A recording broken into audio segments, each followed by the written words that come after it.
सद्गुरू पैमावली मातोश्री माई यांना प्रथम कृतज्ञपूर्वक वंदन आणि आपण सर्व सद्भक्त सत्श्रोते आहोत. आपणा सर्वांना आदरपूर्वक नमस्कार. आजचा जो प्रश्न आहे उत्तर आहे परप्रश्न आहे. म्हणजे काय करतात संत सांगतात परमार्थाची भक्तीतून सुरुवात होते. परमार्थाची सुरुवात भक्तीतून होते आणि साक्षी भावात परिपक्वता होते. अर्थात भक्तीत समर्पण, देवाशी संवाद, प्रेम, तन्मयता, आदर आणि सगळं देवावर सोपवणं ही अवस्था असते. त्यावेळी मन म्हणते देवा तूच सर्व आहेस, मी देवाचा आहे.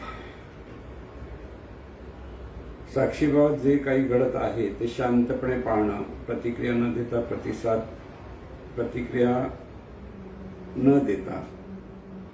प्रतिसाद देणं, परीक्षण व निरीक्षण करत सजग जागरूक राहणं ही अवस्था. त्यावेळी मन म्हणते हे सर्व अनुभव आहे, मी साक्षी आहे. साध्या शब्दात भक्तीत मी देवाचा आहे आणि साक्षीभावात दिव्य चैतन्य मी आहे. म्हणजे भावनेतून भक्ती तर ज्ञानातून साक्षीभाव प्रगट होतो. आता प्रश्न आहे, ते सगळं अर्थ सांगितल्यानंतर अनेक त्यांचेच अर्थ सांगितले आणि प्रश्न विचारला. भक्ती आणि साक्षीभाव एकत्र कसे जगायचे? दोघांचा समन्वय प्रत्यक्ष जीवनात कसा साधायचा? त्याचा अर्थ असा घ्यायचा का की भक्ती म्हणजे देवाचा अनुभव घेणे व साक्षीभाव म्हणजे देव म्हणून जगणे. यासाठी संतांचे अभंग प्रेरणा देतात. परंतु दैनंदिन काम करत असताना साक्षीभाव कसा टिकवायचा यासाठी प्रॅक्टिकल मार्गदर्शन करावे ही विनंती. 3 प्रश्न आहेत. भक्ती आणि साक्षीभाव एकत्र कसं जगायचं? भक्ती आणि साक्षीभावाचा समन्वय प्रत्यक्ष जीवनात कसा साधायचा?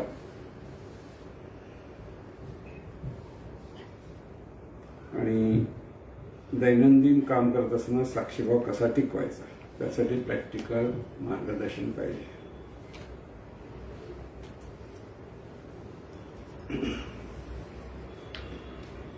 भक्ती आणि साक्षीभाव याचा अर्थ व्यवस्थित आपल्याला समजून घेणं अत्यंत आवश्यक आहे. भक्ती मध्ये 2 असतात आणि 2 कोण असतं तर देव आणि भक्त किंवा गुरु आणि शिष्य. इथे शिष्य हा देहभावात असतो आणि सद्गुरू जेव्हा त्याला ज्ञान देत असतात, ज्ञान देतात, काय देतात की इथे परमेश्वराचं ज्ञान आणि आपण सर्व कोण आहोत याचं ज्ञान देत असतात. आणि हे ज्ञान आत्मसात होण्यासाठी भक्तीची आवश्यकता असते. महत्वाचा मुद्दा लक्षात ठेवायचा. परमेश्वरी शक्ती म्हणत असताना ती एका बाजूने अनंत स्वरूप शक्ती आहे आणि त्याच अनंत स्वरूप शक्तीतून ही अनंत रूपे प्रकट झालेली आहेत. दोन्ही बाजूनी जे मूळ स्वरूप आहे ते दिसत नाही, अदृश्य आहे, अव्यक्त आहे. आणि जी अनंत रूपे आहेत ती दिसतात. आपण शिष्य म्हणून जेव्हा आपण हे ज्ञान घेत असतो तेव्हा आपण सर्वजण देहभावात असतो आणि सद्गुरू हे देवभावात असतात. भक्तीमध्ये जी विभक्ती आहे ती दूर झाली पाहिजे आणि तिथे एकरूपता आली पाहिजे. त्याचा दुसरा अर्थ असा असतो देहभावातल्या असलेल्या शिष्याने सद्गुरू तत्वाशी एकरूप होऊन देवभाव साधायचा आहे. परमार्थ हा 2 भावांमधला अंतर आहे. परमार्थाची जी सगळी प्रक्रिया जी आपण म्हणतो दोन भाव, एक देहभाव आणि एक देवभाव. मी म्हणणारा शिष्य देहभावात असतो तेव्हा तो स्वतःपुरती पाहतो, मला हे हवं, ते हवं, असं हवं, तसं हवं, हे सगळं स्वतःच्या अपेक्षेत त्याचं सगळं जीवन चाललेलं असतं. त्यामुळे शिष्याकडे अहंकार असतो, देहभावामुळे अहंकार आहे, दुजेपण आहे, द्वेष मत्सर आहे, काम, क्रोध, लोभ, मद, विकार आहे. आणि त्याच्यामुळे जे कर्म केलं जातं ते कर्माचं जे चुकीचं कर्म होतं आणि त्या चुकीच्या कर्मातून वाईट परिणाम जीवनात येतो किंवा सुख दुःख म्हणून जे सतत माणसाच्या जीवनाला वाटायला येतं, ते सुख दुःख सुद्धा तो देहभावातून पाहतो त्याच्यावर अवलंबून असतं. सुख दुःख देहभावावर अवलंबून असतं म्हणजे नेमकं काय आहे? मला जे हवं आहे ते मला मिळत नाही तर मी दुःखी होतो.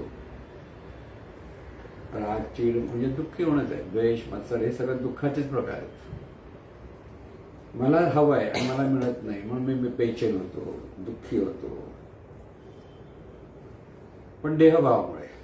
पण देहभाव नसेल तर असं काय, लहान मुलाचं उदाहरण तर एक लक्षात येईल. लहान मुलाला खेळणं दिलं खुश असतो, हातातून काढून घ्या तो रागावतो, चिडतो, रडतो. पण जो आता जे मोठं माणूस आता मुलाशी खेळताना हातातून काढताना बघतं तर मूल रडताना हा हसतो का? कारण त्या खेळण्यामध्ये त्याच्या मोठ्या माणसाच्या दृष्टीने काहीच नसतं, माझं पण वगैरे पण नसतं, काही नसतं, आहे खेळणं एक. पण त्या बाळाला मात्र ते माझं आहे आणि ते माझ्या हातून घेतलं ह्याचं दुःख असतं.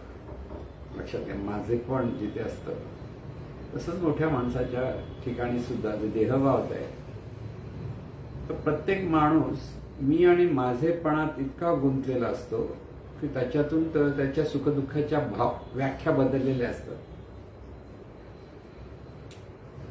तो स्वतःच्या अपेक्षेत त्याला जे काही मिळतं त्यात तो सुखी असतो आणि मिळत नाही त्यावर तो दुःखी असतो. ह्या सगळ्या सुखदुःखाच्या भावना ह्या कल्पना असतात.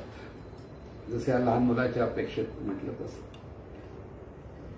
की दुसरं एक उदाहरण तसंच सांगता येतं की जत्रेतून मुलगा आणि वडील चाललेले आहेत आणि तिथे आंबे लटकलेले दिसतात. ते आंबे खावे असं त्या मुलाला वाटतं, पण तो वडिलांना सांगतो मला तो आंबा हवा, मला आंबा खायचा. तर वडील हसून म्हणतात, अरे तो आंबा नाही, ते लाकडात बनवलेला आंब्यासारखा लासेल ते लाकूड आहे. त्याला ते खरं वाटत नाही मुलाला, त्याला आंबाच हवा असतो आणि तो चिडतो, रडतो, दुःखी होतो. पण वडील मात्र हसतात, अरे ते खरोखर आंबा नाही, ते लाकूड आहे. मग अगदी प्रत्यक्ष त्याला जवळ घेऊन जाऊन त्याला हातात देऊन बघ आंबा आहे की काय, त्याला कळतं, तो शांत बसतो. तो आंबा नसतो हे कळतं.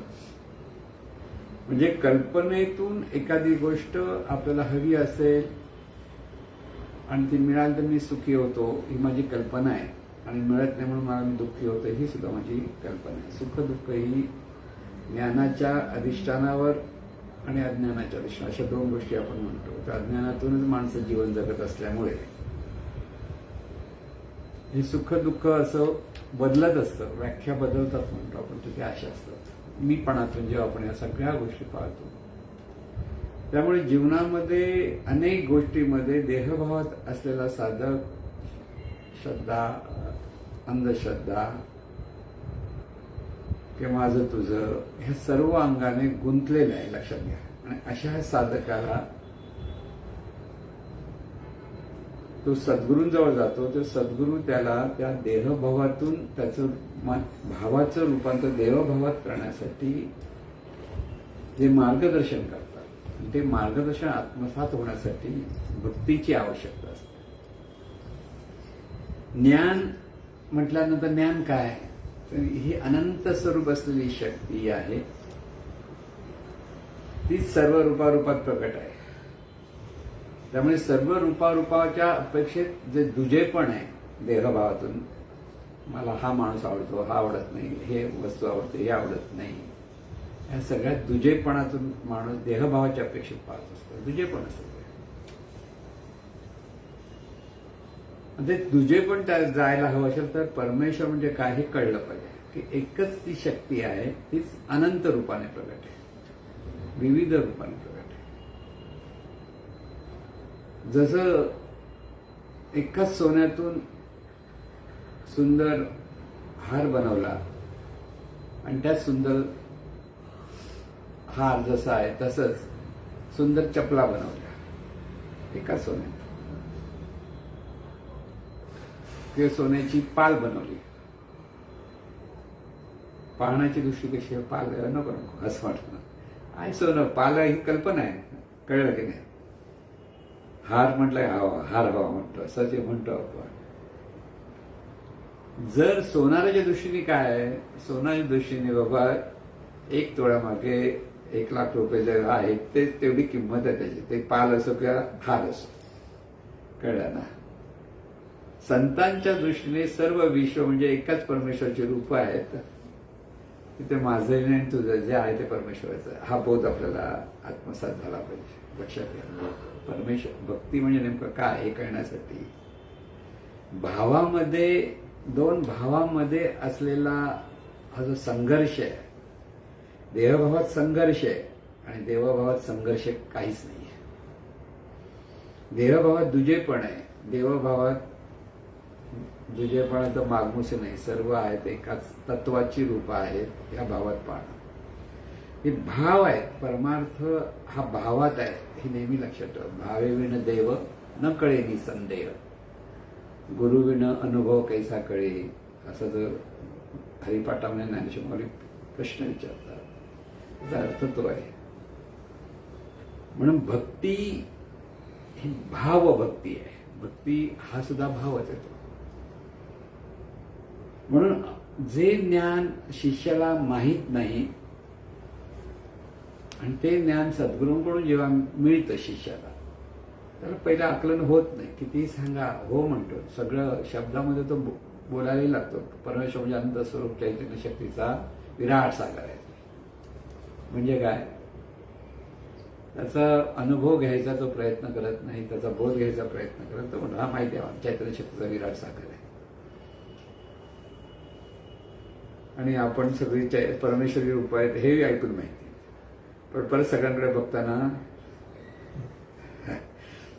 अमुक एक माणसाचा मला राग येतो, अमुक एक माणूस मला आवडत नाही, अमुक एक माणूस मला आवडतो, त्याच्यावर मला बरं वाटतं, पण दुसऱ्या माणसाला मला बरं वाटत नाही. हे काय असतं, दुजेपण आहे आपल्याकडे. सगळ्यांकडे दुजेपण आहे. एकाकडे असं नाही, कोण एकाकडे नाही, प्रत्येकाकडे असतं. जिथे देहभाव तिथे दुजेपण आहे, तिथे आवड नावड आहे. ज्ञान तिथे आत्मसात होणं अत्यंत आवश्यक असतं, लक्षात घ्यायचं. म्हणून सद्गुरूंकडनं परमेश्वरी शक्ती जी एकच आहे तीच प्रत्येक रूपारूपात प्रगट आहे, ह्याचा अर्थ व्यवस्थित समजून घेता आला पाहिजे. जसं मगाशी सांगितलं, सोनं एकच, पण त्याच्यातून पाल बनवली, चप्पल बनवलं, रत्नहार बनवला.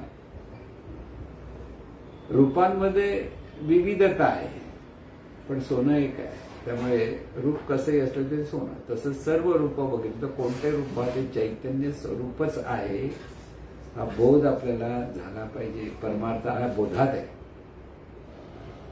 आणि तो एक बोध आत्मसात करण्यासाठी भक्तीची आवश्यकता आहे. इथे भक्तीची आवश्यकता कशी येते लक्षात.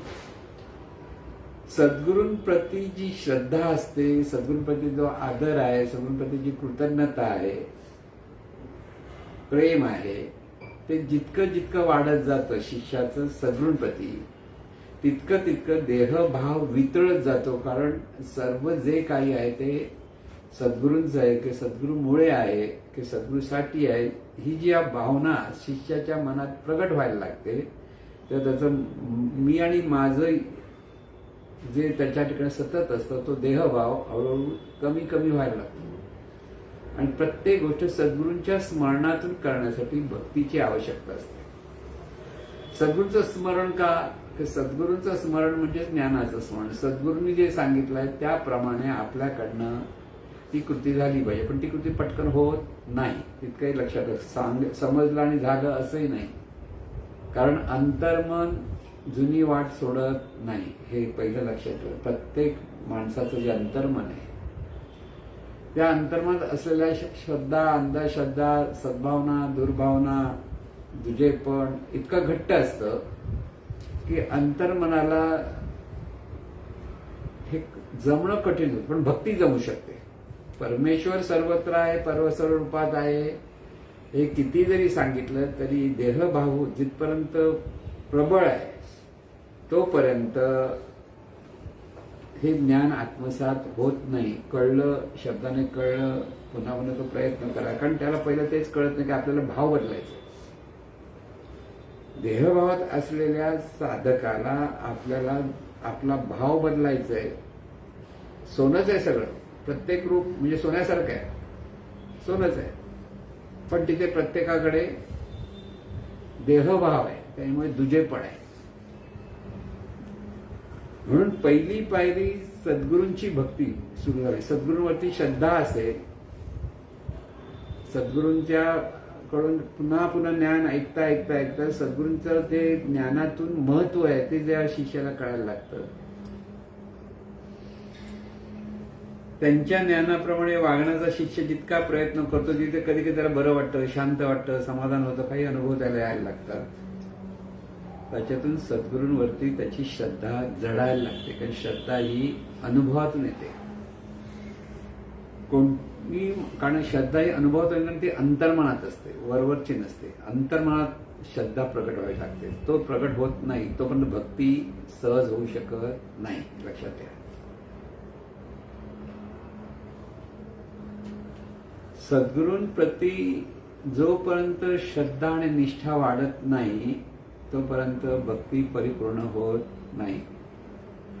इथे सद्गुरूंची भक्ती आणि परमेश्वरी भक्ती यात फरक आहे का?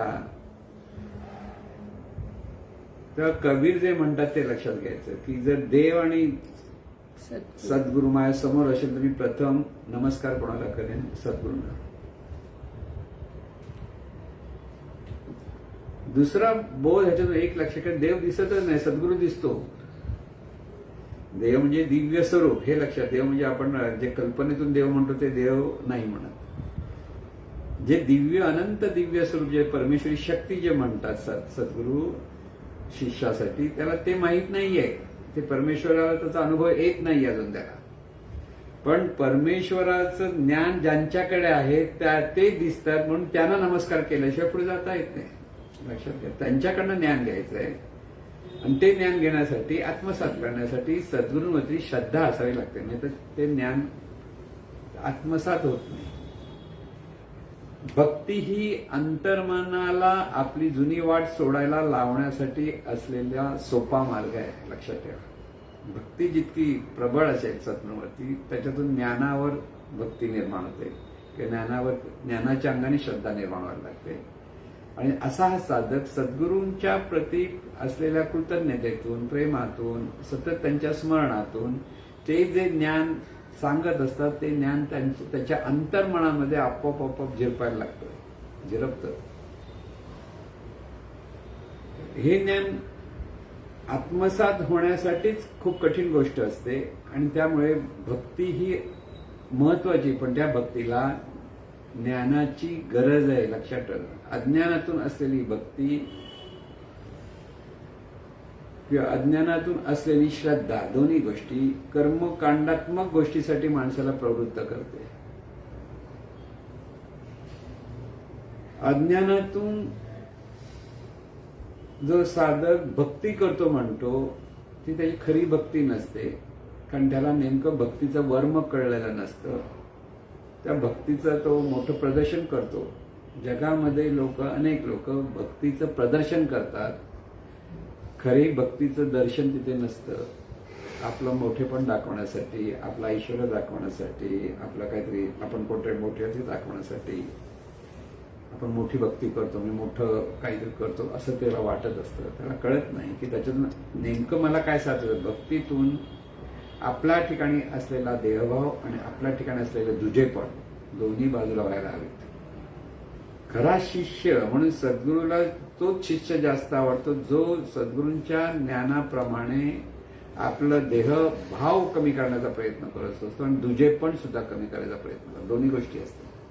देहभाव कमी होतो तितकं दुजेपण कमी होतं आणि दुजेपण जसं कमी होतं तसं तसं ज्ञान आत्मसात अधिक व्हायला लागतं आणि त्यासाठी सद्गुरूंची भक्ती ही आवश्यक आहे. सद्गुरू हा एकमेव आधार ह्या ज्ञानासाठी असल्यामुळे सतत सद्गुरूंच्या स्मरणातून की सद्गुरू हाच देव हा त्याच्या ठिकाणी भाव निर्माण होतो की सद्गुरूकडे ते दिव्यत्व आहे. ज्ञानाच्या अपेक्षेत जरी माणूस दिसला तरी तिथे दिव्यत्व आहे ही श्रद्धा शिष्याच्या ठिकाणी अंतर्मनामध्ये निर्माण होते. ज्ञानाग्नीचे मुखे जेणे जाळले कर्म अशेके तो परब्रह्मची मनुष्य वेखे ओळख तू. हे कोण सांगतात? ज्ञानेश्वर माऊली.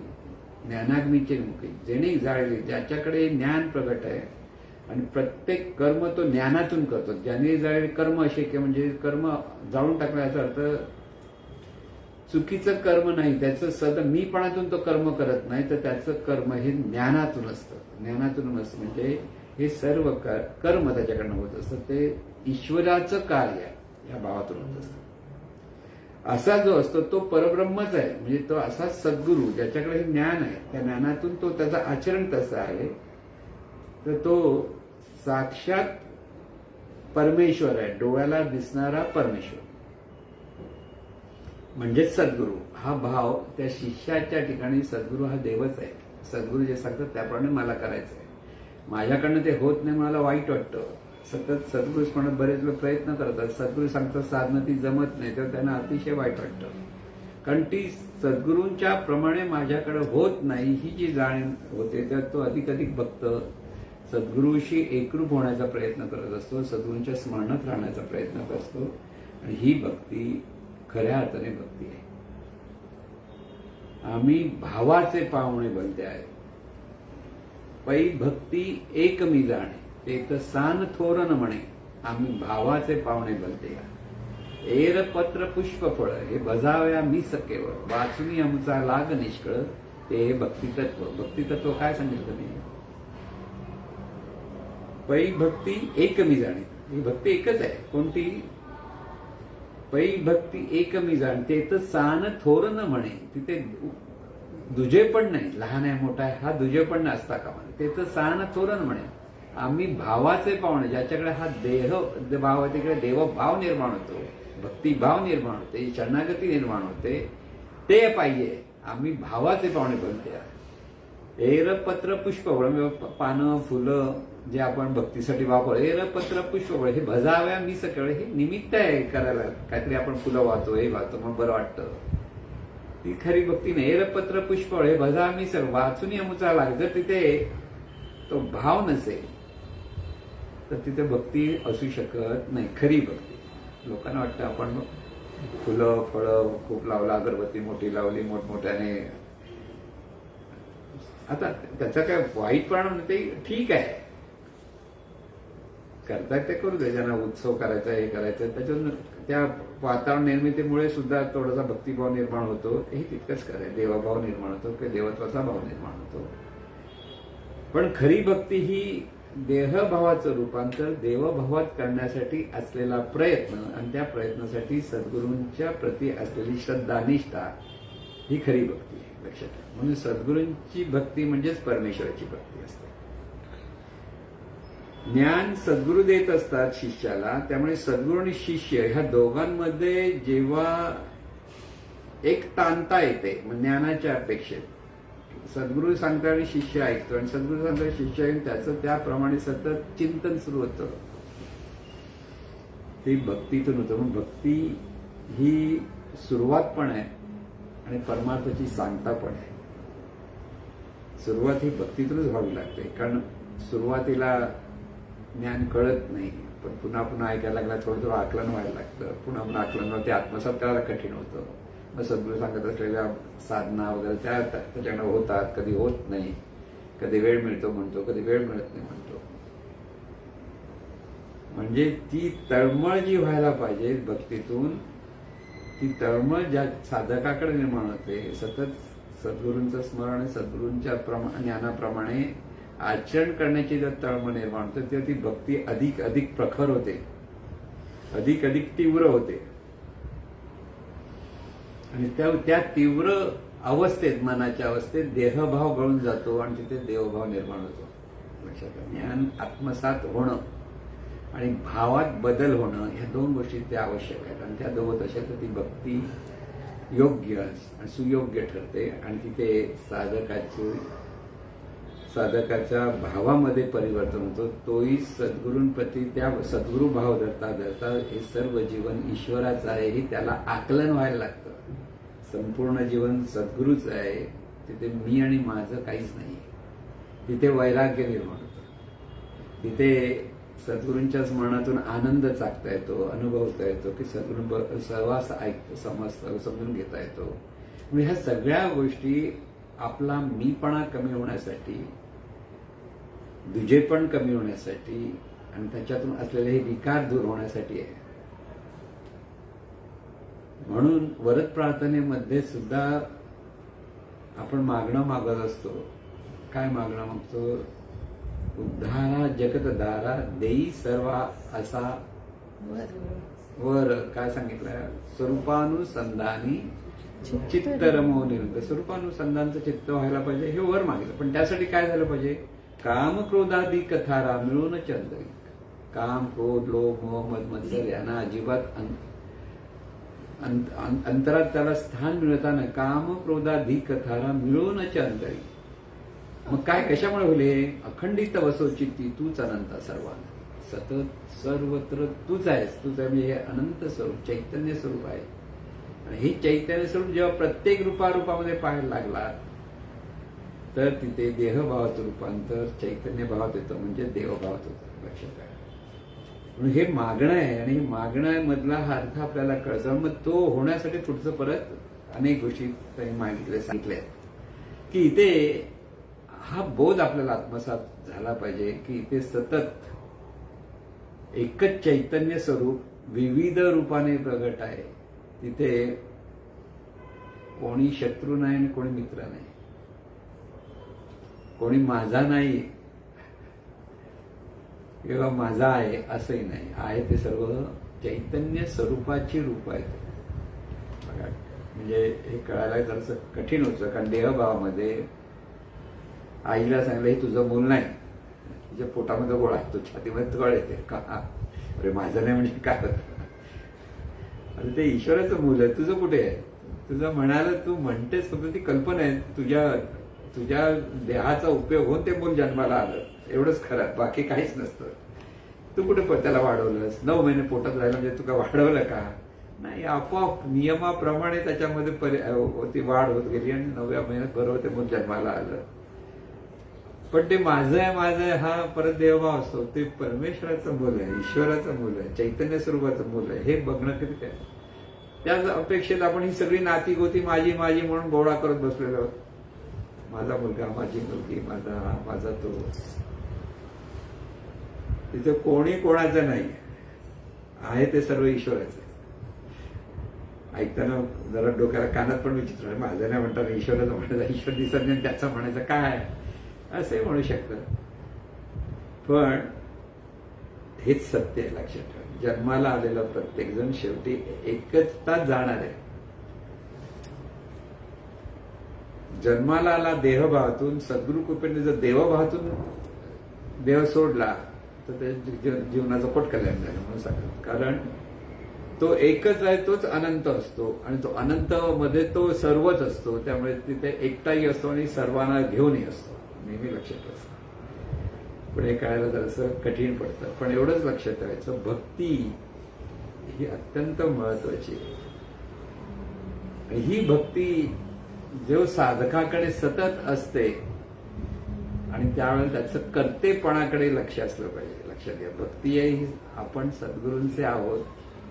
सद्गुरू जे ज्ञान देतात त्यामुळे सर्वत्र ईश्वरी शक्ती आहे, परमेश्वरी शक्ती आहे, हे पाहायचं असतं प्रत्यक्ष. प्रॅक्टिकली आता हे प्रॅक्टिकली झालं कसं करायचं? प्रत्येक तूच अनंता सर्वांत, हे सर्व रूप ही अनंत स्वरूपाची चैतन्य स्वरूपाची रूप आहेत. त्यांचं भलं व्हावं हे लक्षात ठेवा. तूच अनंत सर्वांत भलं व्हावं. एकाच स्वरूपाची आपण सर्व रूप आहोत हे ज्ञान आहे. एकच स्वरूप आहे. रूपारूपामध्ये धर्म, जात, पंथ, पक्ष ह्याच्यातून आपण दुजेपणाकडे वळतो. लक्षात घ्या. लोक म्हणतात धर्म पाहिजे, धर्माचं अधिष्ठान पाहिजे. धर्माचं अधिष्ठान म्हणजे नेमकं कशाचं? स्वरूप धर्माचं अधिष्ठान पाहिजे. जे इतर जे धर्म आहे ते देवाची पूजा कशी करायची, सण उत्सव साजरे कसे करायचे, ह्यासाठी धर्म आहे. धर्माचं तेवढं मार्गदर्शन आहे की चांगलं वागा, वाईट वागा, वागू नये वगैरे ते सांगितलेलं आहे. पण दुजेपण घालवायचं काम असा धर्म करू शकत नाही. कारण धर्माधर्मातल्या लोकांमध्ये एकमेकाबद्दल द्वेष मत्सर का आहे? कारण दुजेपण आहे म्हणून. सगळं बरं, धर्माधर्मात दुजेपण आहे, मग एकाच धर्माच्या दोघांमध्ये तिथे दुजेपण. काही लोक म्हणतात धर्माचा प्रचार झालाय, प्रसार झालाय, सगळं एकच धर्म करून टाकायचं. ह्यासाठी काही जगामध्ये बऱ्याच लढाया झाल्या, सगळं झालं. पण एकाच धर्माची 2-4 माणसं एकत्र असली आणि बाबा दुसरा धर्म नाही समजा, तर काय होईल? प्रेमाने वागतील का? नाही वागणार. कारण दुजेपण आहे. तुझा आणि माझा आहेच तिथे. म्हणून खरा धर्म कोणता? की हे सर्व चैतन्य स्वरूपाची रूप आहेत. ह्या अधिष्ठानावर प्रत्येक कर्म जे करतं तो धर्म. सर्वांचं भलं व्हावं, सर्वांचं कल्याण व्हावं, हा बोध आहे. जितकी रूप आहेत तिथे विविधता आहे. दिसण्यामध्ये विविधता आहे आणि वागण्यामध्ये पण विविधता आहे. हे सगळं स्वीकारता आलं पाहिजे. प्रत्येक माणूस आपल्या मनासारखा वागणार नाही हे स्वीकारता आलं पाहिजे. म्हणजे काय काय स्वीकारलं? तुझे पण घालवायचं म्हणजे काय? आपल्या मनासारखा वागत नाही की आपल्या मतासारखा वागत नाही म्हणून तो वाईट आहे, चांगला आहे असंही नाही. प्रत्येकाला आपलं कर्मस्वातंत्र्य आहे. कळत नाही त्याला कळेपर्यंत तो काय वागायचं वागून दे. पण आपणाकडनं पण त्याच्याबद्दल सुद्धा आपलेपणाने त्याचं भलं व्हावं हाच भाव असला पाहिजे. म्हणून हे परिवर्तन आहे वागण्यामध्ये. सुरुवातीला मी सुखी झालो पाहिजे की माझ्या जवळचे लोक सुखी झाले, बाकी मला जगाचं काही पडलं नाही, ही भावना असते, देहभावना. पण जेव्हा हे परिवर्तन होतं, सर्व रूप परमेश्वराची आहेत म्हटलं की सर्व रूप बद्दल आपलेपणा आला पाहिजे आणि सर्व रूपांच्या आपलेपणातून सर्वांच्या भल्याचा विचार आला पाहिजे. सर्वांना आपल्याकडनं कशी मदत होईल ह्याचा विचार असला पाहिजे.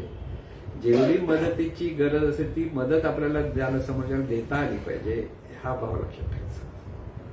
आणि म्हणून भावामध्ये परिवर्तन होण्यासाठी भक्ती हे अत्यंत आवश्यक आहे. कारण हे ज्ञान आत्मसात होण्यासाठी तिथे श्रद्धा, निष्ठा यांची पण आवश्यक. भक्तीमध्ये श्रद्धा येते, निष्ठा येते, कृतज्ञता येते, प्रेम येतं, आदर येतो, शरणागती येते. तिथे मी माझं उरत नाही. सर्व जे काही आहे ते सद्गुरूंच आहे, सद्गुरूमुळे आहे, सद्गुरूसाठी आहे, हा भाव तिथे असतो. आणि त्याला म्हणतात भक्ती. खरी भक्ती ही आहे. या भक्तीमध्ये कसलंही प्रदर्शन नसतं, मनातून भक्ती असते. मनामध्ये सतत ते चिंतन असतं. आपलं सगळं जीवन म्हणजे सद्गुरूंमुळे चाललेलं आहे, सद्गुरूंसाठी चाललंय, सद्गुरूंच्या बरोबर सहवासात आहे. कारण तिथे त्या ज्ञानाचा सतत म्हणजे बीजरोपण व्हायला पाहिजे अंतर्मनात, ते होतं. आणि तिथे हळूहळू त्या भक्तीतून परिवर्तन दिसतं. म्हणून भक्ती ही श्रेष्ठ म्हणतो आपण. सद्गुरू भक्ती सर्व भक्तीमध्ये श्रेष्ठ भक्ती सांगितली जाते, कारण तिथे ज्ञान असतं. अज्ञानातून भक्ती ही कर्मकांडाला प्रोत्साहन देते. अज्ञानातून भक्ती माणसाला मठ्ठ करते. आम्ही ह्या धर्माचे, ह्या जातीचे, ह्या पंथाचे, ते कट्टरपणा येतो. आम्ही ह्या सद्गुरू, आमचाच सद्गुरू श्रेष्ठ, बाकीच्यांचे कोण बरोबर नाही, हा कट्टरपणा आहे. ती भक्ती नाहीये, लक्षात ठेवा. इथे जो कट्टरपणा आहे त्यातून कर्मटपणा येतो. आणि कर्मटपणाचा माणूस, महाराज नेहमी सांगायचे, जो कर्मट आहे तो मठ्ठ आहे आणि मठ्ठ आहे तो मत्त आहे. मठ्ठ म्हणजे मूर्ख, आणि तोच मूर्ख असतो, तो मत्त असतो, सर्वांना उगी दादागिरी करत बसतो. म्हणजे आपल्याला व आपल्या भक्तीतून साधक कोणावरही सत्ता गाजवायला जात नाही, लक्षात ठेवा. सत्ता गाजवत असे तर तिथे कर्मटपणा आहे. म्हणून आहे ते सर्व परमेश्वराचं आहे, ते सद्गुरूंचं आहे. या भावात साधक म्हणजे खराच भक्त असतो तो तिथे त्या भक्तीतून तसा भाव होतो. म्हणून त्याला सतत एवढंच आहे की सद्गुरूंनी सांगितलं त्याप्रमाणे आपल्या जीवनात आपण कसं जगायचं हेच आपण शिकायचं. तिथे लोक काय करतात, लोक का ऐकत नाही, लोक असे का वागतात, ह्यापेक्षा आपण सद्गुरूंच्या भक्तीत किती रममाण होतो इथे आपलं जास्त लक्ष असलं पाहिजे. लक्षात घ्या, आपण सगळ्या ह्या गोष्टी ज्या दिसतात त्या चुकीच्या ते भक्तीला अडथळा आणतात. आपल्या त्यांचं भलं होते म्हणाले सोडून द्या. सगळेजण काही ती भक्ती तुम्हाला माहिती तशी ते करणार नाही. तिथे त्यांच्या पद्धतीने त्यांना काही ज्ञान आहे, संस्कार आहे, त्यांचा जो अहंकार आहे त्याच्यामध्ये चालू असतं सगळं. त्यांचं भलं व्हावं, कल्याण व्हावं, कारण ती सुद्धा परमेश्वराचीच रूप आहेत, चैतन्य स्वरूपाचीच रूप आहेत हा बोध असला पाहिजे. लक्षात ठेवा. म्हणून जगामधलं सगळ्या विश्वामध्ये सगळं रूप ही एकाच परमेश्वरी शक्तीतून निर्माण झाली आहे आणि त्यासाठी सर्वांचं भलं झालं पाहिजे, कल्याण झालं पाहिजे. मनापासून प्रत्येकाबद्दल आपली ही जी भावना आहे भलेपणाची ती अधिक तीव्र झाली पाहिजे. संत असतो त्याला त्याच्या ठिकाणी ही तीव्र भावना असते की त्यांच्यासमोर आलेल्या प्रत्येकाचा आनंद मिळावा, त्याचं भलं व्हावं, दुःखी असेल त्याच्यातूनही त्याला सुखाकडे वळवावं. आणि त्यासाठी सद्गुरूंची भक्ती ही श्रेष्ठ ठरते, कारण त्याच्यातून त्या शिष्याचं परिवर्तन होतं. इथे साक्षी भाव हा शब्द वापरला की भक्ती परिपक्व होते तेव्हा ती साक्षी भावातून होते. भक्ती परिपूर्ण झाली की कर्तेपणाकडे माणसाचं लक्ष जातं. मी करते पण मी करता हा जो भाव आहे माणसाकडे तो मी करता भाव त्याच्या उरत नाही. करता कोण? ईश्वर करता हा भाव असतो. प्रत्येक कृती ही ईश्वरच करताय म्हणजे चैतन्य स्वरूपाचंच कार्य आहे. इथे भक्ताची दृढ भावना तयार होते.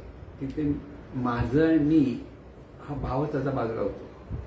प्रत्येक जीवन आपण जे करतो, उठतोय, बसतोय, चालतोय, जे काही करतोय तिथे सर्व देवाचं आहे, परमेश्वराचा हा भाव तिथे पक्का होतो. म्हणून तिथे करते पण सगळं शेवटी परमेश्वराकडे जातं किंवा सद्गुरूंकडे दिलं जातं. तिथे माझं उरत नाही. त्यामुळे आपल्या ठिकाणी म्हणजे साधकाच्या ठिकाणी असलेला जो अहंकार आहे, देहभाव आहे, तो अतिशय विरळ होत जातो. अतिशय विरळ, अतिशय सूक्ष्म होतो. तो जो पूर्वीचा जो भाव असतो तो आपोआप विरळ होऊन त्या साधकाच्या जीवनात वागण्यामध्ये परिवर्तन दिसायला लागेल. परिवर्तन होतं. म्हणून भक्तीतून जसं मी पण कमी होतो तसं कर्तेपणाकडे त्याचे लक्ष राहत नाही की मला ह्याची काळजी लागली, मला त्याची काळजी लागली असं म्हणतो ना. काय हो, मी किती लोकांची काळजी घेतो माहिती नाही मला. प्रपंचामध्ये आपण मुलांची काळजी घेतो, त्याची काळजी घेतो, कसा होणार ह्याचा हा कसा होणार. आपलं कर्म सत्कर्म करत राहायचं, कर्तव्य धर्म करत राहायचा, बाकी सर्व सद्गुरूंवर सोपवायचं. तिथे मी असं केलं तसं केलं हा भाव तिथे असता कामा नाही. जे आहे ते देवाचं आहे, परमेश्वराचं आहे. पण कर्म मात्र एखाद्याला काही गोष्ट चांगली सांगायची आहे की मार्गदर्शन करायचं आहे मुलांना वगैरे जवळच्या, ऐकत असेल नाही ऐकत ते पण करून उपयोग नाही, त्याचा पुढचा भाग असतो. पण जेव्हा आपण काहीतरी त्या चिंतेतून काळजीतून करत असतो असं आपल्याला जेव्हा वाटतं सर्व माणसाला, ते त्याचं भ्रम आहे. प्रत्येक जण स्वतंत्र आहे आणि प्रत्येक जणाचं जसं ज्ञान आहे त्याच्याकडे संस्कार त्यातून तो वागत असतो. त्याला हे ज्ञान आत्मसात व्हावं, सांगावं किंवा पुस्तक द्यावी, त्याच्यातून प्रयत्न करावा, समजावं, त्यातून प्रयत्न करावा, बरोबर आहे. पण ते ऐकत नाही म्हणून रागवावं ते चुकलं. ऐकत नाही तर त्याचं कर्म त्याच्याकडे. म्हणून इथे परिणाम जे काही आहे ते सद्गुरू कृपेचा आविष्कार आहे म्हणून शांत बसावं. लक्षात घ्या. म्हणजे तिथे दुःख नाही घरात, कसलंच नाही. जे आहे ते परमेश्वराचं आहे. सत्कर्मही होतं आणि कर्तेपणाकडे जे लक्ष आहे ते कर्तेपणाचं म्हणजे मीपणातून जे कर्तेपण असतं ते बाजूला होतं आणि सगळं कर्तेपण परमेश्वराकडे वळतं की सद्गुरूकडे वळतं. आहे ते सद्गुरू कर्ता ईश्वर किंवा कर्ता सद्गुरू. इथे हा ज्या दृढभाव होतो त्याला म्हणतात साक्षीभाव. म्हणजे भक्ती आणि साक्षीभाव वेगळे नाहीत. खरी भक्ती ज्याच्याकडे निर्माण होते त्याच्यातून त्याच्याकडे जो भाव येतो की जे आहे ते सद्गुरूंचं आहे. म्हणजे ते आता इथे अर्थ सांगताना सांगितलं गेलं की आहे ते अनुभव आहे. अनुभव कोणाचा आहे? खऱ्या भक्तीतून अनुभवणारा परमेश्वरच उरतो, दुसरं कोणच उरत. मी माझा अनुभव वगैरे राहत नाही.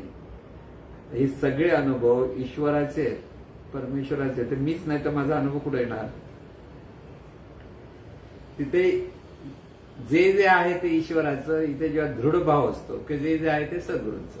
दोन्ही बाजू, सद्गुरू आणि ईश्वर इथे वेगळे उरत नाहीत. तेव्हा असतो तो साक्षी भाव असतो. म्हणजे मनासारख्या गोष्टी घडल्या नाहीत म्हणून साधकाचं मन वर खाली होतं, साक्षी भावातून फक्त पाहतो. एका झाडावर दोन पक्षी असं एक सांगितलं जातं की हे दोन पक्षीमध्ये एक पाहतो आणि एक भोगतो. एक खातो, भोगतो म्हणजे खातो, आणि एक पाहतो. ह्याचा अर्थ काय? देहभावात असतो तो भोगासाठी धावत असतो, आणि देवभावात असतो तो नुसतं पाहतो. एकच भावात, दोन भावामधलं दोन पक्षी म्हणजे दोन भाव आहेत, वेगळे दोन पक्षी नाही आहेत. झाड एकच, देह म्हणजे झाड. देहातून ही जाणीव जेव्हा देहभावात असते तेव्हा ती हे हवं ते हवं ते हवं हे जे चाललं ना, त्या भोग घेण्याच्या मागे माणसं जे धावत असतात तर देहभावात असलेला ना भोगवादी असतात. त्यांना सतत काही ना काही हवं असतं, हे हवं, असं असं तसं हवं. सगळं हवं म्हणजे नुसतं खाण्यासाठी नाही म्हणत आपण. आपल्याला सगळं शान शौकीन पाहिजे, काही असं हे आवडतं, वेगळ्या वेगळ्या पद्धती प्रत्येकाला राहायला आवडतं, आणि त्याच्यातच जास्त गुंतलेला असतो माणूस. पण ज्यावेळेला तो देवभावात असतो तेव्हा त्याचं पाहणं सजग असतं. योग्य काय आणि अयोग्य काही त्याला बरोबर कळत असतं. आवडलं म्हणजे घेतलं असं त्याच्याकडे नसतं. योग्य आहे काय, सगळं चैतन्य स्वरूपाचंच आहे, आणि चैतन्य भावातूनच त्याचं पाहणं सुरू होतं. म्हणून पाहणं सुरू होतं, आणि पाहताना तो पटकन प्रतिक्रिया देत नाही, तर त्याचं पाहण्यातून तो प्रतिसाद देतो. म्हणजे नुसता पाहतो असं नाही. म्हणजे बऱ्याच लोकांचा समज नुसता पाहतोय, तो काहीच करत नाही. सगळं काही करतो तो देवभावातून करत असतो. तो मी करता नसतो, तो आहे तो करता ईश्वर करता किंवा देवच करता किंवा सद्गुरू करता, हा भाव त्याच्याकडे पक्का असतो. आणि म्हणून दोन्ही एकच आहे. एकच काय आहे ते चैतन्य स्वरूपच आहे, हा बोध तिथे सतत असला पाहिजे. जे अनंत स्वरूप चैतन्य आहे तेच प्रत्येक देहातून जाणत आहे. लक्षात घ्या काय असतं. म्हणून जाणणारं तत्व जे आहे ते सुद्धा चैतन्य स्वरूप आहे. म्हणून मी म्हणणारं तत्व जाणतं म्हणजे चैतन्य स्वरूप, हा भाव पक्का असतो. ईश्वर म्हणजे चैतन्य स्वरूप आहे. जे जे दिसतं, जाणीव दिसत नाही, देह दिसतो. सर्व माणसांना आपण पाहतो तर ते दिसतं देह, आणि देहाकडे पाहून आपण द्वेष, मत्सर किंवा दुजेपणातून वागत असतो. लक्षात घ्या. ट्रेनमधून जाताना गर्दीमध्ये आपण घुसतो, आणि जर दुजेपण असेल तर तुम्हाला घामाचा वास येईल, कोण धक्का मारतात, काय को धक्का मारून भांडत बसतील. रोज भांडत गर्दीमध्ये. बघा ट्रेनमध्ये, अरे समजता नाही का गर्दीमध्ये, कोणाला काही समजतं, सगळं चिकटलेले असतात. पण दुजेपणामुळे तिथे भांडण असतं. पण तुम्ही विचार करा, चैतन्य शक्तीचा विराट सागर आहे, त्या भावात धक्के खात बसा. इथून धक्का माहिती जा, तिथून धक्का तिथं जा, फक्त गाडीच्या बाहेर पडता कामा एवढं सजग. तिथे असला की काही दुसऱ्या गोष्टी येत नाहीत, तिथे आनंदच घेता येतो. म्हणजे तिथे तुम्हाला हसू पण येईल, आनंद पण होईल. अरे किती गरम झालं तरी आहे देवाचं आहे. अशा वृत्तीने जेव्हा माणूस पाहतो तो साक्षी भावात असतो. लक्षात घ्या, त्याच्यावर सतत भाव तोच असतो, आहे ते चैतन्य स्वरूपच आहे. जाणतं ते चैतन्य स्वरूप आहे, दिसतं ते चैतन्य स्वरूपच आहे. तिथे भेदभाव उरत नाही. कळलं ना? आणि त्यामुळे सर्व चैतन्य स्वरूपच आहे, म्हणून सर्वांचं भलं होत आहे. हा बोध सतत दृढ झाला की त्याच्यातून प्रत्येक कृती झाली की तो साधक साक्षी भावात आहे हे समजायचं. ती सहजपणे, म्हणजे सुरुवातीला जाणीवपूर्वक जाणतो, पण नंतर सहज कृती असते की सहज जे आहे ते सर्व देवाचं आहे, त्याला फरक पडत नाही, विचार करत बसत नाही. सुरुवातीला विचार करून करून तो बोध घ्यावा लागतो, आणि तो व्यवस्थित आत्मसात करावा लागतो. आणि म्हणून भक्तीतून साक्षीभाव आपोआप येतो. लक्षात ठेवा, तो साक्षीभावात नाही राहणार, असं राहणार नाही. आहे ते सर्व सद्गुरूंचं आहे. किंवा परमेश्वराचं आहे, चैतन्य स्वरूपाचं आहे, ह्या भावात सतत उद्या कसं होईल, परमेश्वर कृपेने चांगलं होईल, कसं होईल याची चिंता करायची गरज नाही. आहेत अडचणी प्रत्येकाकडे ना, पण त्या अडचणी हा प्रपंचातल्या परिस्थितीचा परिणाम असतो. पण साक्षी भावात किंवा भक्तिभावात असलेला साधक सद्गुरूंवर सगळं सोपवून शांत बसतो, प्रयत्न करतो, नुसता गपचूप बसत नाही. गपचूप बसला तर तो साधक नाही, त्याने प्रयत्न केलेच पाहिजे. योग्य दिशेने कसे प्रयत्न करायचे हे सगळं सद्गुरूंकडून विचारून त्याने केले पाहिजे. पण परिणामांची त्याला पर्वा नसते. त्याने सत्कर्म केलं, द्यायचं काम परमेश्वराचं, परमेश्वराकडून ते सतत त्याच त्याला मिळणार आहे हे लक्षात ठेवा. म्हणून मी करता जातो, दुजे पण जातं आणि सतत साक्षी भावातून पाहता येतं. साक्षी भावातून म्हणजे देवभावातून पाहणं म्हणजे साक्षीभाव, चैतन्य ह्या भावातून पाहणं म्हणजे साक्षी. त्यामुळे भक्ती ही प्रोसेस आहे आणि त्या प्रोसेसमध्ये ती सहज अवस्था ज्यावेळेला येते, जे आहे ते देवाचं, तेव्हा तो असतो तो साक्षीभाव. म्हणून साक्षी भावात असलेला साधक सुद्धा भक्तिभावातच असतो. परत त्याला भक्ती असते सतत, त्याला सतत स्मरण असतं. आता किती ज्ञानी झाला एखादा शिष्य तरी सद्गुरूंची कृतज्ञता तो विसरत नाही, किंवा सद्गुरूंना तो विसरू शकत नाही. आता मी ज्ञानी झालो तर सद्गुरूंची गरज नाही असं त्याला होत नाही. नाही तर असं आपण म्हण आहे ना, माय मरो आणि काय मावशी जगो, म्हणजे माय गेली तर कोणतरी सांभाळायला पाहिजे ना. तसं नाहीये. इथे सद्गुरू म्हणजे सद्गुरू, तिथे शिष्य, तो शिष्य म्हणून सद्गुरूकडे पाहणार. त्याला कितीही ज्ञान झालं तरी तो सद्गुरूपासून वेगळा राहू शकत नाही.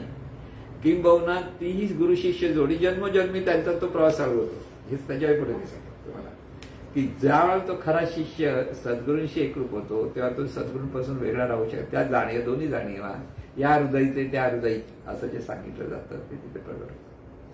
म्हणून भक्ती अतिशय सुंदर आहे जीवन जगण्यासाठी, पण ही भक्ती व्यवस्थित कळली पाहिजे. आपल्या ठिकाणी असलेल्या कोणाही जीवाचा न घडो मत्सर, वर्म सर्वेश्वर पूजनाचे हा जो बोध आहे तो महत्वाचा लक्षात. पॉझिटिव्हली बघा, कोणाही जीवाचं न घडो मत्सर, तिथे कोणी जो जो दिसेल त्याचं भलं व्हावे हे ज्याच्या मनात येतं त्याची ती भक्ती सुरू झाली, त्याचं ते परिवर्तन सुरू झालं. त्यामुळे प्रत्येकाचं भलं व्हावं, प्रत्येकाला तुम्ही मदत करायला जाऊ शकत नाही. परत लक्षात ठेवा, प्रत्येकाला तुमच्याकडे तेवढी कॅपॅसिटी नसते मदत करायची, पैशाची असेल किंवा आणखी स्वतः प्रत्यक्ष. पण त्याचं भलं व्हावं म्हणजे म्हणायला काहीच गरज न फरक नसतो. मनातून त्याचं भलं व्हावं हा विचार सुद्धा साधकाचा त्या समोरच्या व्यक्तीचं भलं करतो. पण तेवढी भक्तीमध्ये सामर्थ्य आहे. लक्षात घ्या, जी अंतर्मनामध्ये भक्ती जागृत झाली की तिथे मदत करणारा, मी मदत करतो हा भाव असतो, देवभाव. साधकाकडे तोही भाव नसतो, हे परमेश्वर मदत करतो आणि परमेश्वर परमेश्वरालाच मदत करतो, तो भाव असतो. देणं घेणं पडतं, त्याचं त्याला मिळतं. आणि म्हणून जो साधक असतो आणि त्याचे पैसे कोण देत नाही तो काय विचार करतो, परमेश्वराचा परमेश्वराकडे जातो. आता माझे पैसे गेले हो, माझे पैसे गेले हो, असे रडत बसतात ना साधक. मला आठवतं आमचं एक नातेवाईक होते, नातेवाईक म्हणजे मैरीच्याच बहिणीचे मोठा श्रीमंत माणूस होता त्या काळामध्ये. आणि त्या काळामध्ये त्या 1 लाख रुपये त्यांनी काय बिझनेसमध्ये टाकले होते आणि त्या माणसाने फसवलं.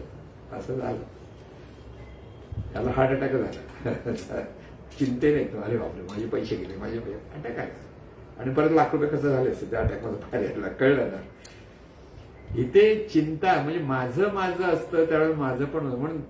म्हणून मी नेहमी म्हणतो की दिलं तर मिळेल याची अपेक्षा आग्रह देऊन सोडून द्या. परमेश्वर कृपेने जे व्हायचं ते होणार. म्हणून देताना सावधपणे द्या की परत मिळणार ह्याची अपेक्षा न करता दिलं तर अतिशय सुखी होता. पण परत मिळणाऱ्याची अपेक्षा असेल तर दुःखी होतात, मिळत नाही. अहो किती पैसे बुडाले, किती पैसे बुडाले. त्यामुळे साक्षी भाव हा सहज भाव आहे. भक्तीतून तो सहज निर्माण होतो. लक्षात ठेवा, जोपर्यंत म्हणून भक्ती ही सद्गुरूंची अशी असायला हवी की त्याच्यानं आपोआप साक्षीभाव निर्माण होतो. आणि साक्षीभाव म्हणजे अखंड देवभावातून तो साधक सहजपणे जीवन जगतो.